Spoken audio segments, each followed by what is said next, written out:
was enough. I'd smile all the time.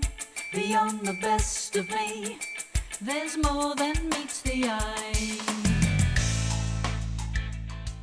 Hello and welcome. Thanks for joining us back here with Lorenzo, and we are going to have another chat about time. This is out of time, about 2.5. You'll find the links to the other videos out of time below.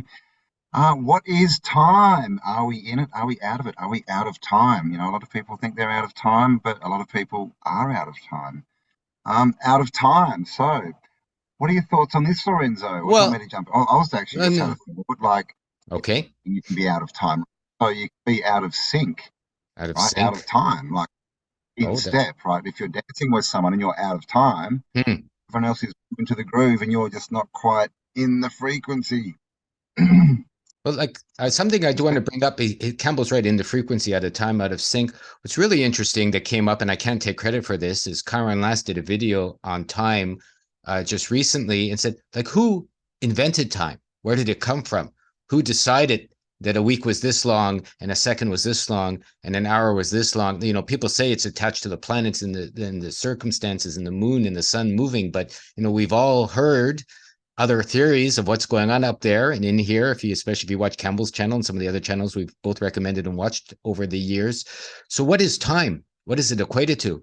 How is it related to anything other than something that Campbell mentioned last time, which is what I've been sitting with, that we're emitting time, that, you know, we're choosing what our time is, what our actions are. So, you know, they say time is money, which is the ultimate misconception of the potential and the value of time.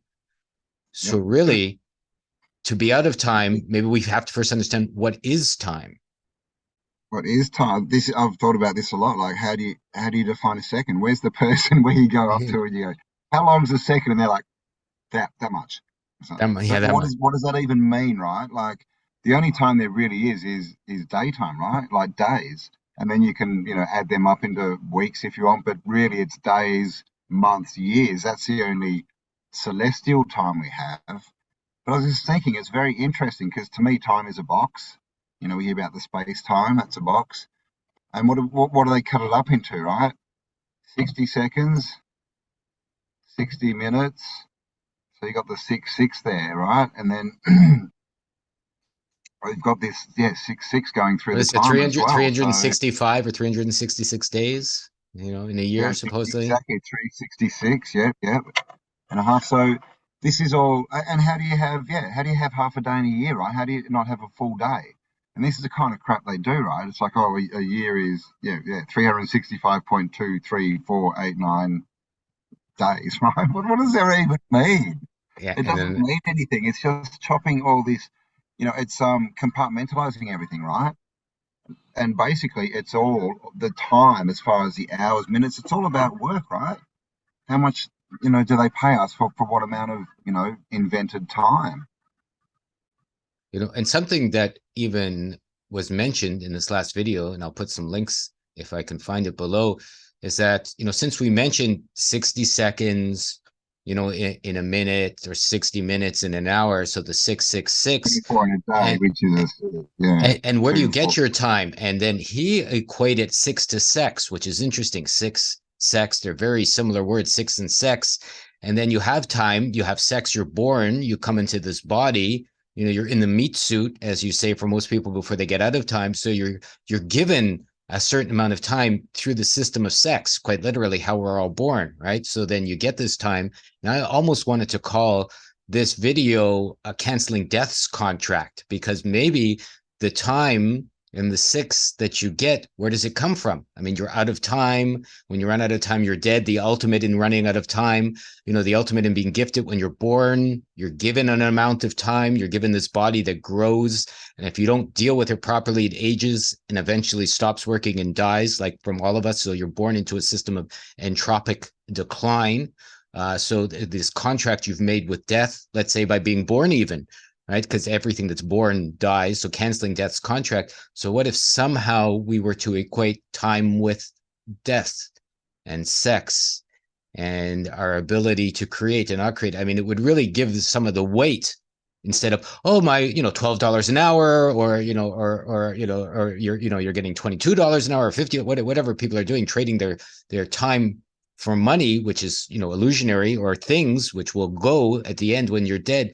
But what if you gave your time the proper weight, its proper value, its proper perspective, and, as we talked about here, its proper origins, which would give you the feeling of, like, if you don't know where something comes from, like your history or your monetary system or your food or your water, like all these things, you turn the tap on, you get water, you go to the grocery store, someone hands you a chicken patty, you go to school and they tell you this is your history, which, I'm still blown away by the pictures Cambell showed of Toronto, where I was raised, when I saw the mud fields and the Tartarian buildings. And I'm going, wait a minute, from 1880, it seems like there was nobody here. Right? It was an empty place. So, like, how did we get here? What's going on? So before, I don't want to get into any arguments about our history. I don't really care. But what I noticed in all of this is everything is suspect. So even what we've been given as the potential historical value or origins of our time is probably bullshit. So how do you figure out the true value of these things, which is really the most important thing anyone's ever going to do? Because, not another second do you have, as they say, of time, with this gift, which is the most priceless of gifts we all get when we come here. Yeah, and the system steals time. Like, we know that time, time is not a constant, clearly, right? It goes shorter and faster, but it seems to go the slowest when you're wondering, right? Daydreaming. You can go into these daydreams that seem to be for an hour and you've done like 10 minutes, but when you're at work, you're not daydreaming, right? Like, your time is just and then you've got this, background thought of, I'm wasting my time, because most people don't want to be at their jobs, right? So, the whole system itself kind of devalues time, right? It changes the dynamic of it from this thing that we kind of control, to this sequential box, basically, that we have to fill up. Everything's mathematical now, right? They love the left brain, all this kind of stuff. But yeah, time. So, I mean, what are we doing with it? Are we emitting it? Time backwards is emit, just like, Back to the Future, right? Time travel movie. Dr. Emmett Brown, right? His name is time backwards. So, in that sense, like, when we date, if we weren't emitting time, it would be a constant, I would think, because time is kind of our point of view on it, and we're the ones that make it slow down or speed up, really, by what we put our focus and our time into. So I think that we do emit time, and we get to use that how we want. And are we even supposed to age? This is the whole thing about age. They put us in a box, like you said, we're born from, sex and all this kind of stuff. 6 and 666, obviously, is all through time as well. Sex, yeah. Sex, and we know that, these people who think that they can rule us, they love that, right? They love their sex, they love writing it in the Disney movies in the sky and all this kind of stuff. So, yeah, is that the trap? Because that also, sex is a physical thing, right? Like, it gets back to everything's physical. You're not an eternal being who's chosen to come down here for some time. You've been born into a body, and here's your time, and this is what you're going to do with it. And by the way, you only have this much time. I mean, how often have we heard, what's the average lifespan? Oh, people don't, people only live to 70. Really? Until you start reading history, then so I guess the question is, who's controlling your time? Like, who's on the meter? Is that you, or is that someone else? So I'm thinking something that really just came to me. So if the powers that be can print as much money as they want, which I've heard they can, and they make it all up as they go along. And so someone also said that a tax or taxes, or they're taking money away, is just their way of making it seem valuable, where it's not, right? Because if someone's trying to grab something from your pocket, you think it's worth something, even though it's worthless, right? So the government says you have to give, or we're going to raise this, or we're going to raise that. So indirectly, you're being told that what you have is finite, that what you have, is limited. It's a resource that there's not as much as there possibly could be of. And so by the government trying to put its hands in your pocket every few days with inflation, or using their money for whatever, they're telling you it's valuable for something that really has no value. Because if you can make as much as you want of something, it really has no value, right? If you can print money out of thin air, if they can print as many paper dollars as they want, and they just say, well, it's just a debt to pay. And, a debt to pay can literally go on forever. We all know that the debt ceiling supposedly of the American government has been raised 1,000 billion, 100 million times since I've been alive. Oh my goodness, they have to do this. Oh my goodness, we're almost out. And suddenly, magically, the next day, oh, we've agreed there's more. And that's been going on since I've been alive. So what if, what is the threat for you listening to the rules too? They want to put you in jail. They're going to take your time away, right? They're going to steal part of your life. Well, if you don't pay your taxes, we'll put you in jail for 5 years. If you're caught speeding 3 times, we'll put you in jail for 1 year. If you're tricky with this or you're tricky with that, and so there's always at the back of your mind, and what are all the movies about? Robbers, police, jail, stealing money, if you watch North American movies, it's always about the same thing. It's always about money or sex or criminals or police or jail or the systems. How many police shows when I was raised in the 70s and 80s? Like 10 million police shows, endless ones, right? So they're trying to put this value on something that probably is not really there, right? So you're putting this value in having, let's say, limited money or limited time. And, the subcontext of what I wanted to call this particular chat is canceling death's contract. Like, what if you make this contract for time before you're here? What if you have unlimited resources and you are those unlimited resources and they're not really attached to, digital dollars or paper dollars? What also, if you do have, you take yourself out of time, we're going to tell this unlimited time. What if you're an immortal being, right? And you're coming here and you're playing this game of limited time by being born, by being into this body, so what if you dream or imagine or work your way out of this body? That's pretty much something I've been involved in for the last 30 years on a conscious level. Is I didn't like the limited aspects of schooling, as Cambell has said. I didn't like the limited aspects of work, as we've talked about many times. I haven't liked limited aspects of what's possible for my life and my imagination, my day-to-day. And I certainly don't like the limited aspects of what's told me about my life. Heaven's coming afterwards. Be a good boy now. Karma's coming to get you. It doesn't matter which of the religions you're supposedly listening to. It's like better life later, and everyone's going to get old and die eventually. That's just the way it goes. But what if it's all bullshit and backwards? Yeah. And what if you can cancel your contracts with money, your contracts with government, your contracts with your belief systems, and now canceling the ultimate of contracts, maybe your contract with time and death? Maybe that's something that's negotiable as well, I would say. What do you think? Yeah, I mean, definitely. I mean, if we look at the debt thing, I mean, I've always wondered, how can the biggest economies in the world be in debt? Like, who do they owe the money to? Like, it doesn't make logical sense, right? What? Because literally the biggest economies in the world are all in debt. To who? And debt, the poorest country? That doesn't what? So it's a complete. Yeah. It's just a complete mind warp, right? So same thing with time is, when you have to, to survive and pay the death pledge and all this kind of stuff, you have to give up 40 used to be 38 hours, right? But now most people, just to make it, and that was one person. Then it went to 2 people. Both parents have to work if you've got a family. Now it's like, oh, well, now you've got to work 40 hours, 50 hours, 60 hours a week or more. If you work for yourself, 100 hours, right? So it's this thing. So as you get up the ladder in their system, they want more of your time. So time to you becomes more precious. And they put this forward. That's why they get paid, $500,000 an hour, because I'm a politician and I'm so valuable. But this is all just a box, right, to make us think that we've got limited time.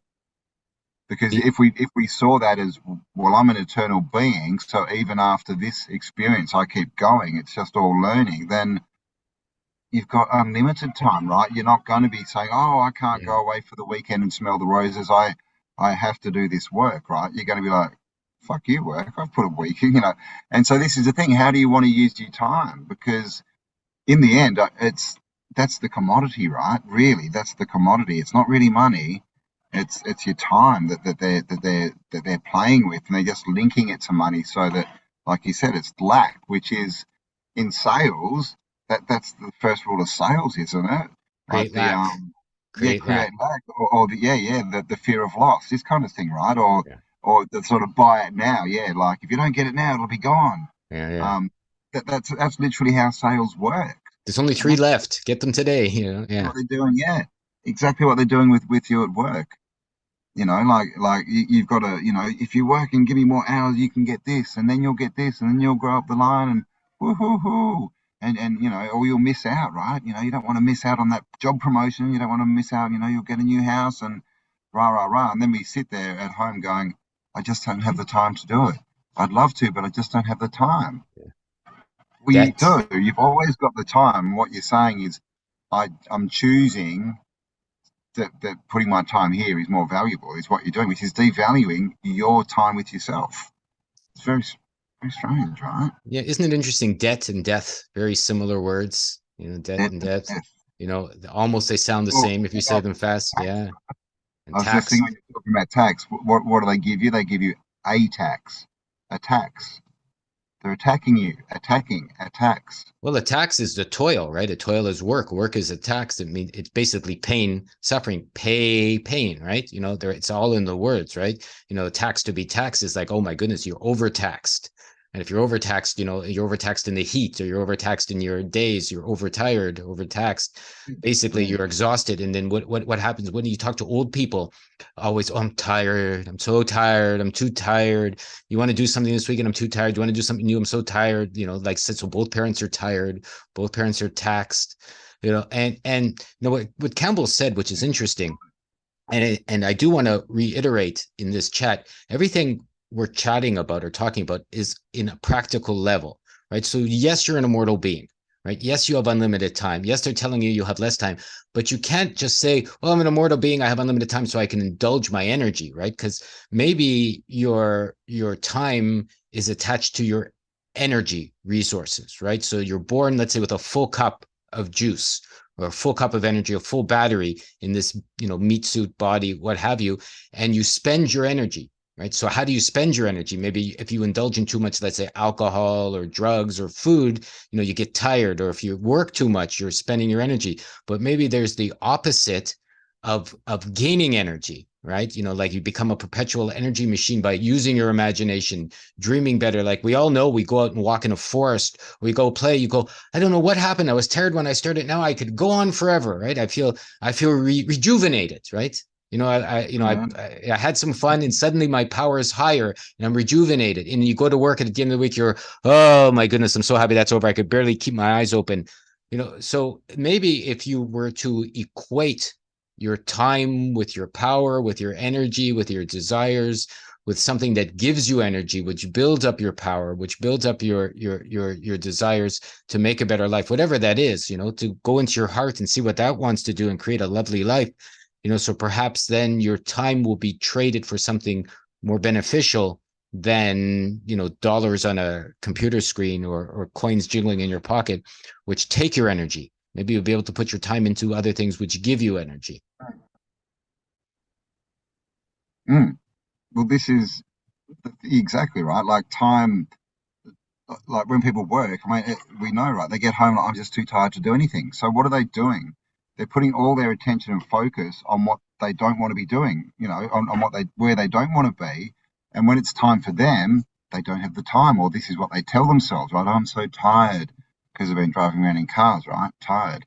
And so I kind of look at, you know, one way to look at the universe, God, creator, whatever you want to call it, is as a best friend, right? Right. So if it's your best friend and it's your imagination and dreaming and all this kind of stuff, it's not, you know, a cubicle in a building, then if you ignore your best friend, are they going to be coming around with ideas? And let's do, you know, if you're just always, oh, I don't have the time, I'm too tired, because that's literally what people do, right? They're ignoring that part of themselves, that God part of themselves. So why do they expect God to keep, or the creator, whatever, to keep showing up with new ideas? When he does, they're like, I'm too tired. So, you know, this is the thing. Where are you putting your attention for your time? And like as I said, this whole energy thing, you need food for energy. You need this. That's clearly crap. Literally. You know, because you can be like half on the couch. Oh, it's been such a bad week, and someone comes in, it's like, hey man, I just won 2 tickets to a tropical island, but we got to be on the plane in an hour. You're up running around. You've got so much energy, you don't know what to do with it, right? What happened? Instant. You didn't have to stop and go, hang on, got to go have a meal. Wait, then I'll have the energy to get on the plane. Mm. You know, this is the thing. Energy is created. So yeah, like where are you putting your time? Are you, if you, like, the point is, if you keep ignoring yourself and the time for yourself and the wandering time, then you're saying to the universe you don't want it. It's not valuable to you. And just one other point I heard the other day is, this whole thing of like reading. People used to read books, novels, but when they were reading it from a book, you don't read the whole book. You read a bit, and then you kind of ponder it, right? You go, oh, you work it out, and then in other parts of the day, you're thinking about it and working it out. We don't do that anymore. Apart from the fact most people don't read books, but we want all this chunked information, but we're not looking into the deeper meanings of it. What's it really telling us? What can we really learn? So we're kind of missing the big picture, right? Because we're not giving it the time that it needs to. So it's all this slow time, this, smelling the roses, walking through the bush, whatever, but this pondering time, which is, I think, the most important, use of our time, because that's creation time, but that's not what we're doing. That's what's getting lost here. And that's how you are led and enslaved, if you like, right? It's Saturday, you do this. It's December, you do that. It's January, we all do this. It's 3 o'clock, we all do that. It's 4 o'clock, quitting time, lunchtime, party time. It's celebration time. It's whatever time. And it's very strange. I mean, I even find myself in the middle of the night when I don't have to get up the next day looking at the clock, right? Oh, I got 3 more hours sleep. And you go, wow. And I heard a little boy outside the window that was 2 or 3 going, what time is it? Right. Even to their mother when he was just, we live around a lot of people here. And so that's really interesting that from a very young age, what that told me is you're inculcated with this way of looking at your life that's cut into chunks and segments. At 30, you do this, at 20, you do that, at 60, you do this, retire 55, 65, whatever. And so, and you get pulled along because if you let them tell you what your time means, you retire at 60s and you're going, I've heard so many people go, I can hardly wait till I retire. This is so hard, but soon I'm going to have like my pension and my time off. And so, so you trick yourself into giving away more of your time, thinking something's coming that's not there now. You allow yourself to be taxed a little further with this illusionary promise of something that's coming down the road. And that's the ultimate, right? That you get promised heaven after this life. So maybe time is an illusion. Maybe the monetary system is an illusion. Maybe even what you need to eat and all this is an illusion. But you can't just think your way different. You have to prove it to yourself. That's where your power comes in. That's how, like, people go, okay, how do I build my power, right? How do I become a perpetual engine of new energy instead of becoming tired and run down and getting old and aging and, getting, you see old people getting closer and closer to the ground, quite literally when they're walking, till eventually their nose, 6 feet under, or they get burnt in this part of the world, whatever you do, wherever you happen to be. But what if you have to quite literally pick yourself up and say, okay, I need less food, or I need to find my creative ways to spend my days instead of, working for a living. Cambell's talked about it, and I have as well, how he got to where he is, how we're developing our efforts of where we're going, what we're doing, the events and the land and all that, proving to ourselves you don't need a monetary system, even though we're using a monetary system, right? There's still bills you pay, but the trick in all of this is to juggle all of it into a new reality for yourself by understanding that if you're playing a game of paying, let's say, for your rent or your food, that's fine, as long as you know at your core that it's a game you're playing, right? That it doesn't have to be this way. So when you're talking to Bill and Bill wants $5 for his hamburger, you're going, here's $5, Bill. To me, I can't even imagine, I can't even believe when I go into a store and I take, I look closely at it, they have $5 coins in Japan, right? I go, look at this dirty money. And, and I could trade it for this huge plate of raw fish, because raw fish is still pretty reasonable in Japan. I'm going, isn't that amazing? Like I'm telling myself, I go, what a trick. I go, look at the effort put into getting this fish, cutting this fish, cleaning this fish, bringing it to me, making sure it's edible, and it's going to keep me and my wife happy for the next, 8 hours and nourish us. Now I'm giving this person this dirty coin that's in my pocket. Right? Maybe I found the dirty coin, right? Maybe someone gave me the dirty coin. Maybe I worked for the dirty coin. It doesn't really matter. But, I see the magic. I go, what? So you imagine the monsters that they trick you for your shiny energy, your shiny money, and you trade it for this, you trade this priceless you know, even the fish is priceless. It was a life and it's giving you energy to be alive, and you're trading it for this dirty piece of whatever. It's got some weird old guy's face on the back, or some old queen's dead picture, or I don't know what they did, or somebody that supposedly did something at some point, which is probably bullshit anyways. So, you know, you start to look at this and you start to see, you know, maybe you're using money, but you start to put things in their proper value. You start to see it was a promise made that you could trade this for this, and who made this promise, and where did these promises go back to? And maybe you can, you know, we talked at the beginning, like canceling death's contract, canceling your promise with time. Maybe you really have to go back and see the promises you've made to yourself about what your time is, how you value your time, you know, what your life is supposed to be about, and you have to reimagine your own promises to yourself. Right. So if you want to get out of time, you have to see how you put yourself into time, because we're calling this. So how did you put yourself into time? How have you put yourself out of time? And how can you change your relationship to time? And so that maybe you can change your relationship to life and your life force and yourself. Maybe you get to choose again through your actions. Yeah, exactly. This is the thing. And with time, you know, I understand, you know, people are in jobs still, and you know, you need to live, you know, clearly, you know, we're in a society where we do need those shiny coins, you know, unless we've set something up, if we're in that system. But that doesn't mean you have to stay there, you know, because, you know, Lorenzo kind of touched on it. You hear all these people, it's just like, it's like they hit a point, like when they hit halfway, like, you know, to retirement, they'll be in their 40s, and it's like, well, only 20 years to retirement. I've just got to stick it out another 20. You know, I've already done 30, but just another 20 and I'll be there.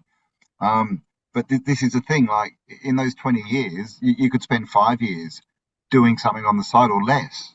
You know, just when you get home, you know, get excited about something. Because if you've got something to get excited about when you get home, that's not, you know, put on the TV and have a beer or whatever. If you're like, well, I'm whatever, right? I'm growing plants, or I'm building machinery, or I'm, you know, writing a book. And all you need to do is allocate that time to yourself when you've got it. And you'll find that soon you can then put more time, because you're focusing on your time, on you time, you'll get more of it. The universe will go, oh, you want more of this? Okay. And you'll start to see that the job becomes less valuable, because I know someone who's got a lot of land, and they've been on this land for 10 years. And I think they might have a few chickens now. They don't have a vegetable garden in. This after 10 years, right? They're both working, and they're saying just 10 more years, and then we can retire, and then we will get into the land. Now, they've got the land already. Now, so if they spend even just their weekends and, you know, half an hour at night on gardens and chooks and things, then they could get rid of their shopping bill. They wouldn't have to work as much now. And this is the thing, right? Because they're focusing on what they want, but they've decided to give all their time to the system, because they believe that, you know, the little, you know, green notes and the shiny face coins are where the value is. The value is your time. That's where the value is. So if you can replace, you know, the shiny coin with other types of value, then you don't need their trinkets as much. And this is the thing, as far as money is just value. You don't have to, I don't think of money as far as dollars and coins anymore. Sometimes it's dollars and coins, sometimes it's not. It's just an exchange of value. Yeah. You know, I've you know, you've heard some of my stories. You know, I wanted to live on land in the country. I'm doing it. It hasn't cost me a cent. You know, I'm looking around for houses. Like, you know, winter's coming, I'm in a tent, and it's going to take me a long time to build what I want to build. And I'm like, oh, well, I'm going to say now someone literally gave me a dome house, right? Didn't cost me a cent, but these things happen because of value that I had been giving out, because, you know, these are people who, you know, who watch my videos and you know, enjoy my content. So I've been putting out value, but I wasn't putting out value like, okay, I'm going to make 4 videos and then someone's going to give me a dome. You know, it's not like I'm just giving it out. You just give out your value, and the universe will go, cool, I'll give you some back. This is how it works. But if you chunk everything down to, oh yeah, mate, I can help you for 3 hours and it'll cost you $100, well, that's putting yourself in a box. That's all you can ever get. Is the universe go, okay, you want 100? There's your $100. That's it. You don't get any more. So also, you know, it's important. Like, so let's say you do in some circumstances. Like everything that we're saying you should or can do, the opposite's usually true as well. I mean, that's the beauty about life. So maybe you have to charge $100 for an hour of time, but maybe it's not because of the money. Maybe it's because you have to allow the other person to see value in what you're doing. Right? Maybe the other person doesn't value what you're offering, so you have to make them. That's part of, if you're a loving being, I've touched on that. It also means you love yourself, right? It's not like God's love where you just love everyone, you're doing everything. No, love means it goes everywhere, including yourself, including your life, including your value, including how you value your time. I mean, I haven't had a real job in 30 years, so to speak, real job, but I've done tons of crazy hard jobs.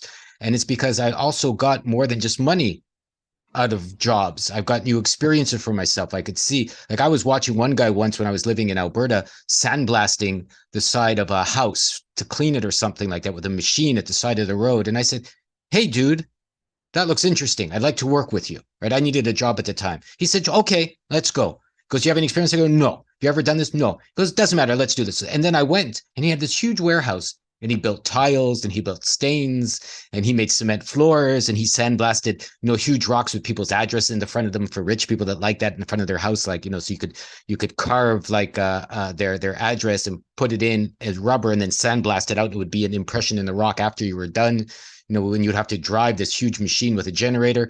And I ended up doing this job for 3 years. Right. And he taught me how to build cement floors, how to make stains, how to make tiles, how to make art, how to sandblast, how to do this stuff. And it didn't pay very well, but I got like this huge experience in something that I didn't know I could ever do by learning to have these physical aspects of myself be enhanced. So I wasn't working for the money, although I was working for the money, I was working for the experience. Right. And I've done, like, I built waterfalls on small islands off places in Canada because I did some landscaping with a fellow when I needed to work, and it didn't pay a lot. There were $10 an hour jobs, but if I was working for the $10, it would have made me crazy.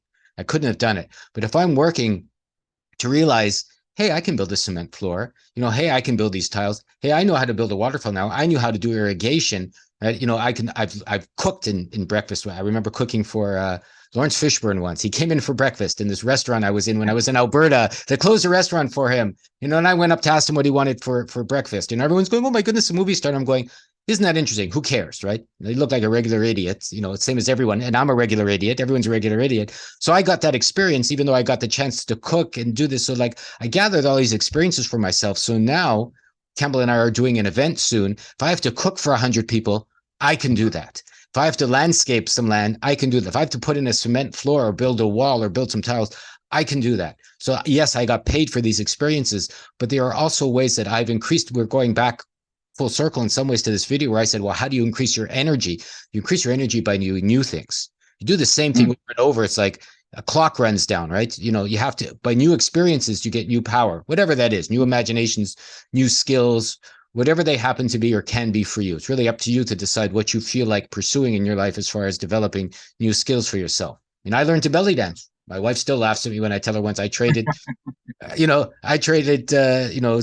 some massage for belly dance, something I learned in my day. This was years ago in my 20s. I haven't done that forever. But all I'm really saying is I picked up the experiences of keeping my body loose, keeping my perspective loose, of keeping my imagination open, as I'm growing, even now that I'm doing new things, learning, Japanese late in my 50s, so I'm learning a new language, and that's keeping my energy high because I'm putting new power into myself by developing new experiences.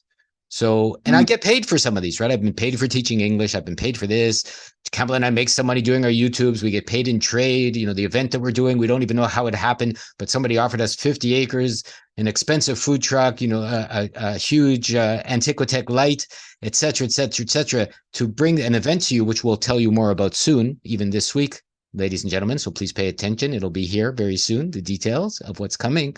And how did that happen? Just because Cambell and I decided we're going to go out of the box and value our time and experience, let's say, not in money, and to give that, as I like the way you put it, Cambell, you put some value in and value just happens to come out, and it's not what you're asking for, but you get it anyways.